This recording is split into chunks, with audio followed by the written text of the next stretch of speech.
Hi వాణి, come come come come, కూర్చో. SIT SIT. ఏంటి ఏంటి ఇలా వచ్చా? పొద్దున్నుంచి ఎంత బోర్ కొట్టిందో తెలుసా? వాళ్ళకి ఫోన్ చేసి వీళ్ళకి ఫోన్ చేసి బీచ్ లో కూర్చుని పిచ్చెక్కిపోయింది. I'm getting mad Prakash. నీ ఒంటరితనాన్ని భరించలేకపోతున్నాను. నాకు వర్క్ కావాలి ప్రకాష్. సారీ, ఇంకా నీకు వర్క్ ఉండదు. ఉండదు అని ఫీల్ అవుతూ కూర్చునే కన్నా కార్లున్నాయి, బంగ్లాలున్నాయి, ఎంజాయ్. కార్లు కాలక్షేపానికి పనికిరావు. బంగ్లాలు ఒంటరితనాన్ని పోగొట్టలేవు. You have to adjust. ఒక్కరోజైతే ఉండగలను. జీవితాంతో ఇలా ఒంటరిగా ఎలా ఉండను? ఒంటరిగా ఉండడం ఎందుకు? మళ్ళీ పెళ్లి చేసుకో.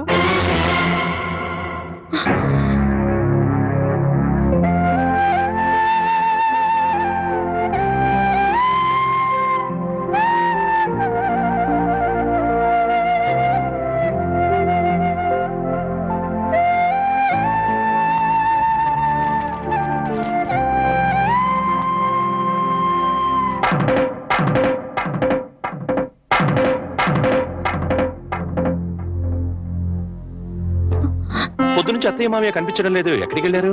వాళ్ళు సైన్స్ మాస్టర్ కూతురు పెళ్ళట. మీరు నిద్ర లేచేసరికి వెళ్ళారు. సాయంకాలం వస్తారు. అలాగా? అయితే వాళ్ళ ఆఫీస్ డుమ్మా. ఇలా డుమ్మాలు కొడుతూ ఉంటే ఉన్న ఈ కాస్త ఉద్యోగం కూడా ఊడుతుంది. ఊడితే ఊడింది లేవోయ్. ఎవ్వరూ లేకుండా ఒంటరిగా ఇంట్లో ఎలా ఉంటావు? బోర్ కొట్టదు? నాకు బోర్ కొడితే మీకేంటంట? జీవితాంతం నీకు తోడుగా ఉంటానని ప్రమాణం చేశాను కదా.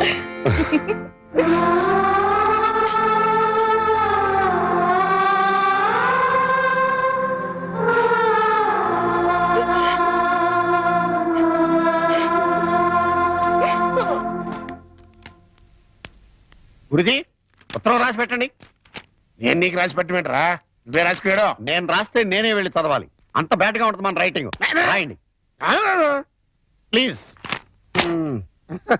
చెప్పాడు, ప్రియమైన మామయ్యకు, ఇక్కడ మేమంతా క్షేమంగా ఉన్నాము, మీరంతా అక్కడ క్షేమం అని తలుస్తాను. రాశారా?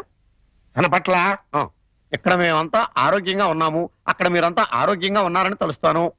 ఇప్పుడే కదా చెప్పావు, మళ్ళీ అదే ముక్క చెప్తావుటి? నీదొక మాయగోళ. మీరు రాయండి. ఇకపోతే నాన్నకు గుండెపోటు వస్తే అపోలోలో జాయిన్ చేశాను. అంతా ఆరోగ్యంగానే ఉన్నారని చెప్పావు కదరా. తమ్ముడికి కాలు విరిగితే మెడ్విల్ లో జాయిన్ చేశాను. చెల్లెమ్మకు అమ్మోరు పోసింది. మీకు హై బీపీ కదా, ఎలా ఉంది? అత్తగారికి ఉబ్బసం తగ్గిందా? మరిదికి టీబీ తగ్గిందా? ఇది చెప్పడానికి ఉత్తరం కూడా ఎందుకురా? All out, start immediately and Telegram ఇస్తే సరిపోలా?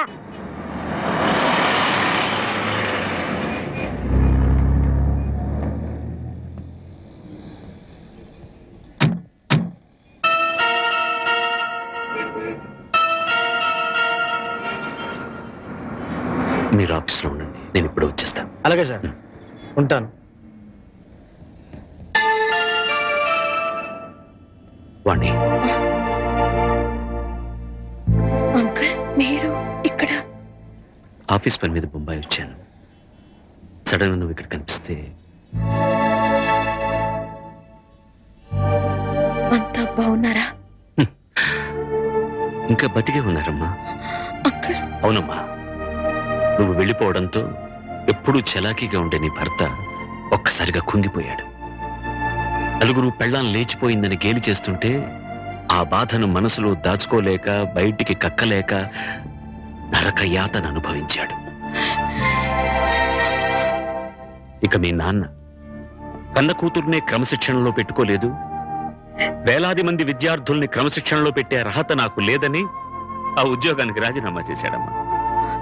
మీ అమ్మ సరే సరే, అన్న కూతురు అత్తారింటికి వెళ్ళిందంటే ఏ తల్లైనా సంతోషిస్తుంది, కానీ అత్యాశలకు పోయి లేచిపోయిందంటే ఏ తల్లి మాత్రం సంతోషిస్తుంది చెప్పు.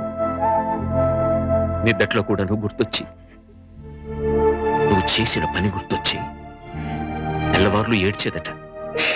ఇక నీ బిడ్డ, వాడు ఆకలితో ఏడుస్తున్నాడు, అమ్మ కోసం ఏడుస్తున్నాడు, వాడు చెప్పలేడు, అవతల వాడికి అర్థం కాదు కదమ్మా. ఎందరు ఎంత అవహేళన చేసినా ఆ ఇంట్లో నవ్వుల్ని తన పోసి నవ్వులతో బతికించాడు. తన పోసి నవ్వులతో బతికించాడు. నేను తప్పు చేశాను అంకుల్. చెయ్యరాని తప్పు చేశాను. నన్ను క్షమించండి అంకుల్.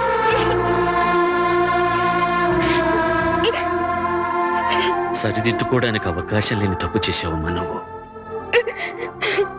తప్పు పిచ్చితో వచ్చేసాను కానీ సత్య ప్రమాణంగా నేనే తప్పు చేయలేదు అంకుల్. అంకుల్, నేనే తప్పు చేయలేదంటే నువ్వు నమ్ముతావు కదా అంకుల్? నేను నమ్మినా ఈ లోక నమ్మదమ్మా. ఒక కుటుంబం పరువు మర్యాద ఆ ఇంటి ఇల్లాలి మీద ఆధారపడి ఉంటుంది. బస్సు డ్రైవర్ తప్పు చేస్తే ఆ బస్సులో ప్రయాణికులందరూ చచ్చిపోతారమ్మా. ఇంటి ఇల్లాలు చిన్న తప్పు చేస్తే ఆ కుటుంబ సభ్యులందరూ బతికున్నా చచ్చిన వాళ్ళతో సమానం. నేనంత దూరం ఆలోచించలేదు అంకుల్. ఇప్పుడు అర్థమవుతోంది నేను చేసింది ఎంత తప్పు. అంకుల్, నేను సంజాయిషి చెప్పుకోవాల్సింది కేవలం ఆయనకి మాత్రమే. నన్ను క్షమించమని ఆయన పాదాలు పట్టుకుని వేడుకుంటాను అంకుల్.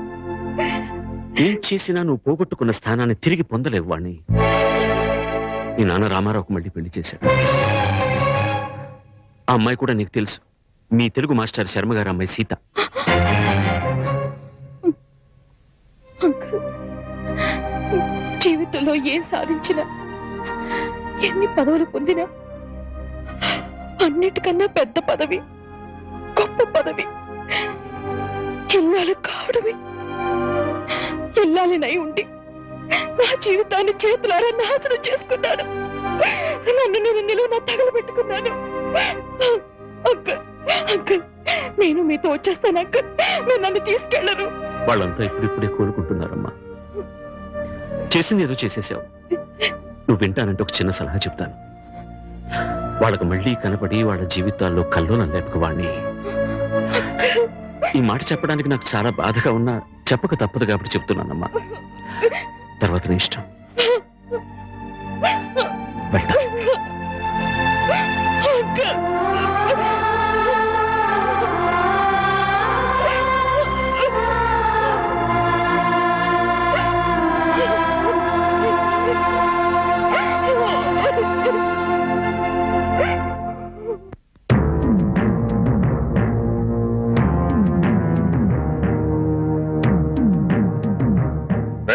ఇంట్లో అద్దెకుంటు నువ్వేనా?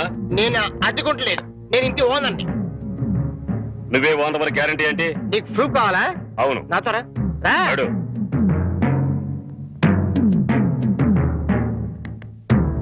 ఈ నెల అద్దె ఎప్పుడు కడతావు? కడతాను రా. మా రౌడీ గారు వస్తే నీ ఒంటి కట్లు కడతాను రా. అద్దెడితే సిలిండర్ వేసి ఇస్తావేంటి? అదేగా కడతా, తప్పకుండా కడతా. హెడ్ తాకట్టు పెట్టాను సరే కడతా. సరేనా? కడతా కదా.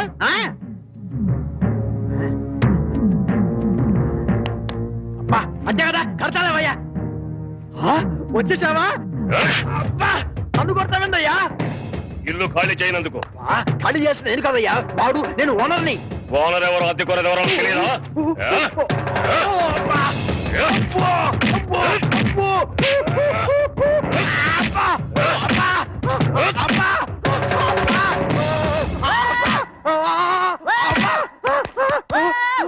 ఆడెళ్ళిపోయి చాలాసేపు అయింది. మనతో పెట్టుకుంటే రంగు పడుద్ది. పడిందిగా. అది.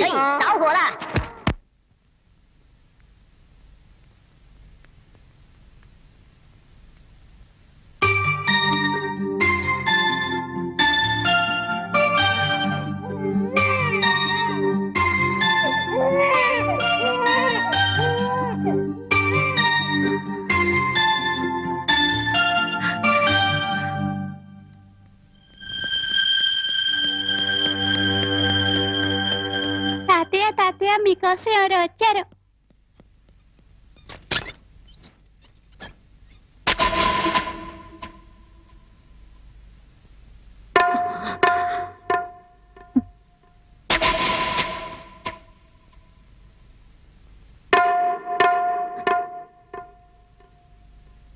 ఎవరమ్మా నువ్వు?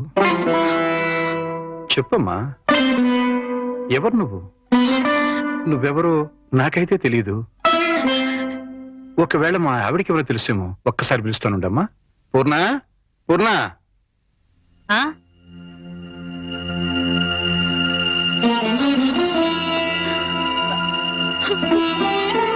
ఎవరమ్మా నువ్వు అంటే సమాధానం చెప్పడం లేదు.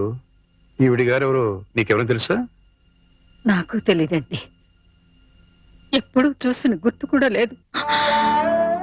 అమ్మా, నన్నలా పిలవకమ్మా. నన్నలా పిలిచే హక్కు నా కూతురు సీతకొక్కదానికే ఉంది. నీకేం కావాలి?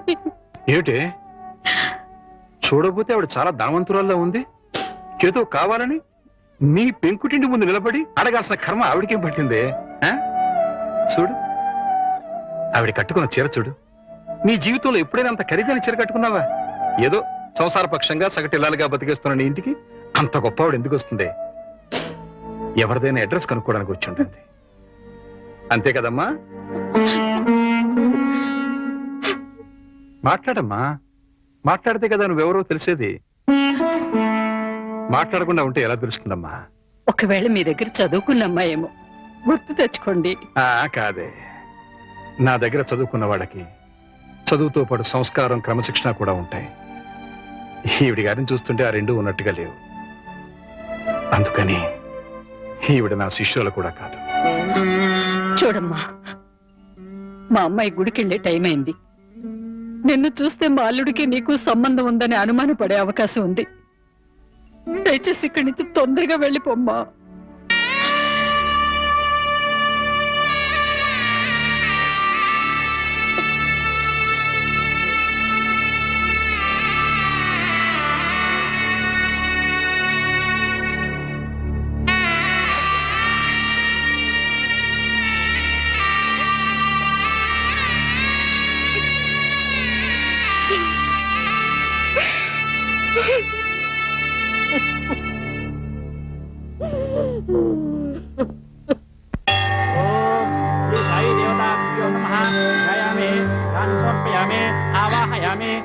సమర్పయామి.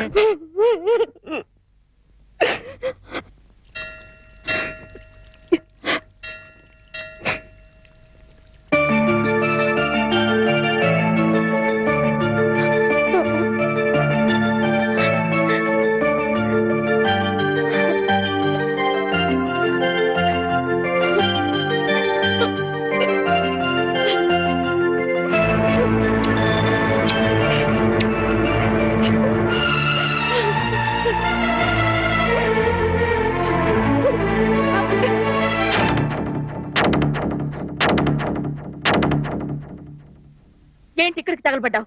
నా బాబుని ఎత్తుకుపోదావనా? మా ఆయన్ని లేపుకుపోదావనా? నా ఇంటికి వచ్చినా మా వారితో మాట్లాడినా నరికి పోగులు పెడతాను. సీతన్న మాట కాస్త వింటావా? ఏంటి నీ మాట వినేది? నీలాంటి బజారు దాని మాటలు వినాల్సిన అవసరం నాకు లేదు. ఏ మొహం పెట్టుకుని ఈ ఊరికొచ్చావే? సిగ్గులేని జన్మ, ఎందులో పడి చావాల్సింది.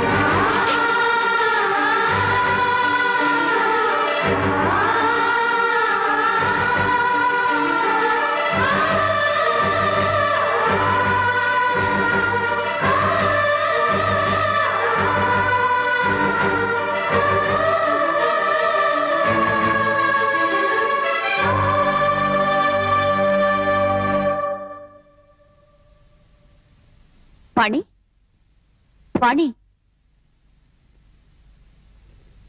నువ్వు మా ఇంట్లో ఉన్నావని తెలిసి మీ అమ్మ నాన్న వచ్చారు. లోపలికి రమ్మని ఎంత పిలిచినా రావట్లేదు. నీతో మాట్లాడి వెళ్తామని బయటే నుంచున్నారు.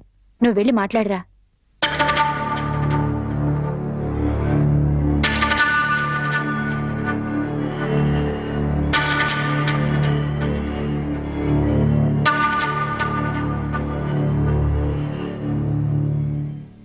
ఇంటి దగ్గర నువ్వెవరో తెలియనట్టు మాట్లాడి ఇక్కడికి ఎందుకు వచ్చారా అని ఆశ్చర్యపోతున్నావా అమ్మా? అక్కడ నువ్వు ఎక్కువసేపు ఉంటే అల్లుడు నిన్ను చూస్తాడని పంపించేశావు. అమ్మా, ఈ ముసలి తల్లిదండ్రుల మీద, భర్త మీద నీ కక్ష తీరలేదా? పరువు, మర్యాద, గౌరవం, మనశ్శాంతి అన్నీ పోగొట్టావు. ఇంకా ఏం పోగొడదామని ఇక్కడికి వచ్చావమ్మా? నువ్వు పోగొట్టాలన్నా మా దగ్గర ఇంకేం లేదు. ఆ నాన్నని వాడు ఒకడున్నాడు, వాడు నీకు జన్మనిచ్చాడు, పెంచి పెద్ద చేశాడు అనే విశ్వాసం నీలో ఏమాత్రం ఉన్నా సాయంకాలానికల్లా ఈ ఊరుదులు పెట్టి వెళ్ళిపో. లేదు, నేను వెళ్ళనంటావా? చెప్పు. మేమే ఈ ఊరుదులు పెట్టి వెళ్ళిపోతాం. అమ్మా, నీకు 2 చేతులు ఎత్తి దండం పెడతాను. నా కూతురి జీవితంలో నిప్పులు పోయొద్దు, నా అల్లుడి బ్రతుకు నరకం చేయొద్దు. వెళ్ళిపోమ్మా, ఈ ఊరుదులు పెట్టి వెళ్ళిపోమ్మా. వెళ్ళిపో తల్లి.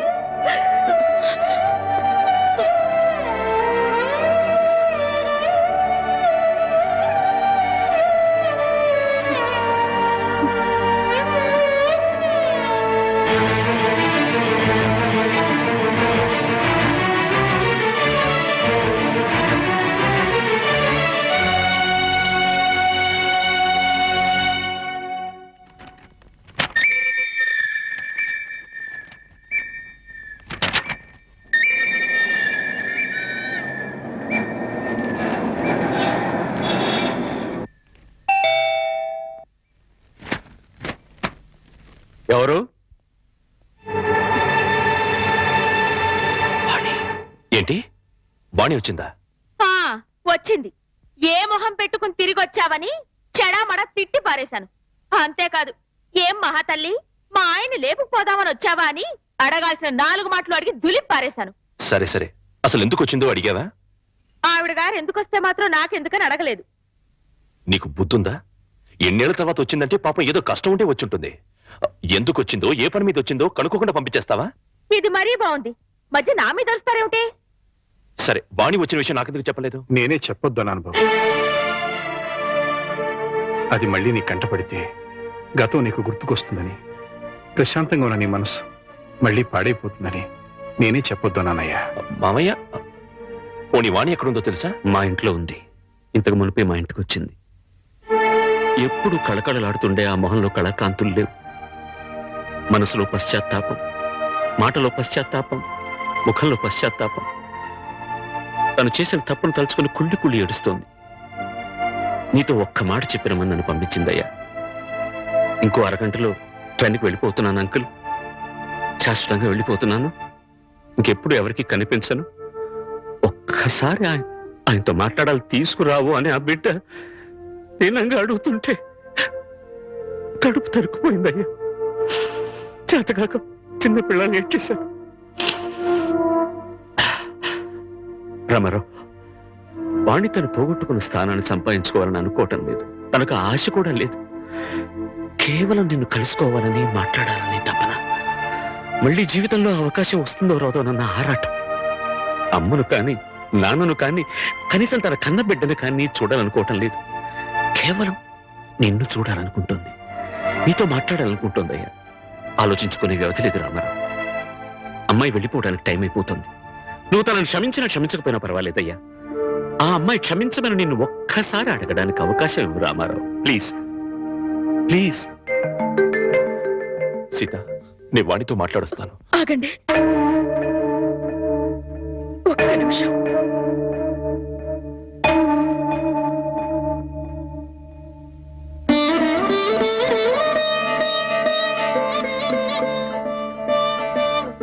ఆడవాళ్ళెవరొచ్చినా పసుపు కుంకుమ పెట్టి పంపడం ఈ ఇంటి ఆనవాయితీ. ఆవిడ మీకు చేసిన ద్రోహం గుర్తొచ్చి కడుపు మండి తిట్టొచ్చాను. ఈ చీర పెట్టి వీడుకోలు చెప్పిరండి.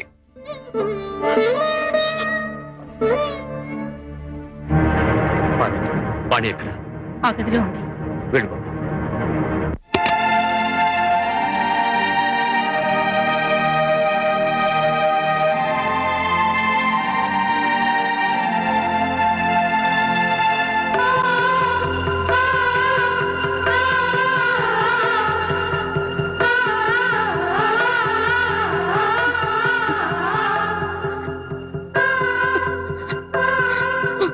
వాణి, బాగున్నావా?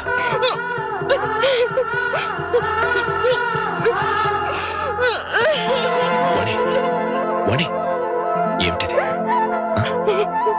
ఇలా కూర్చో.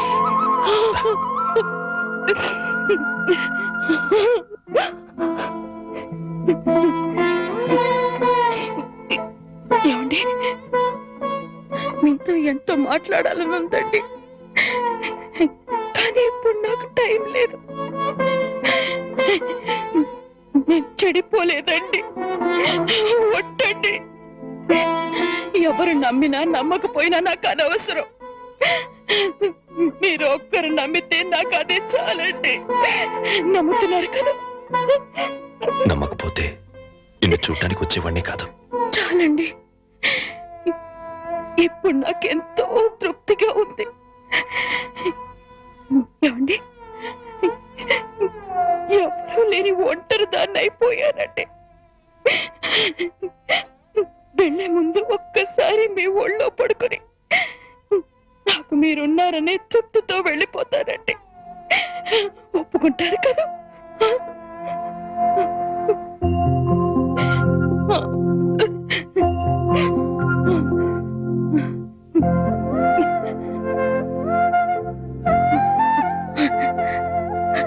వాణి, ఇంటికి వెళ్దాం పద. అందరూ లేచిపోయిందని నిందలు వేసిన అవేమీ పట్టించుకోకుండా మళ్ళీ నన్ను మీ జీవితంలోకి ఆహ్వానించే పెద్ద మనసు మీకున్నా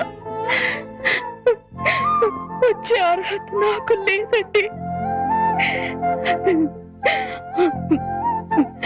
కార్లు, బంగ్లాలు, నగలు, కోట్లు కావాలన్న పిచ్చిలో వాటన్నిటినీ మించిన మిమ్మల్ని వదిలి వెళ్ళిపోయానండి. నా జీవితాన్ని నేనే నాశనం చేసుకుంటాను.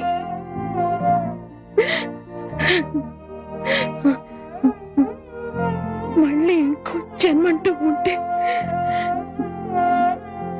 మీ భారీగానే పుడతానండి. ఆ జన్మలోనైనా అందరూ మెచ్చుకునే భార్యగా జీవితాంతం మీతో కలిసి జీవించాలని కోరుకుంటున్నానండి. ఇక హాయిగా వెళ్ళిపోతానండి.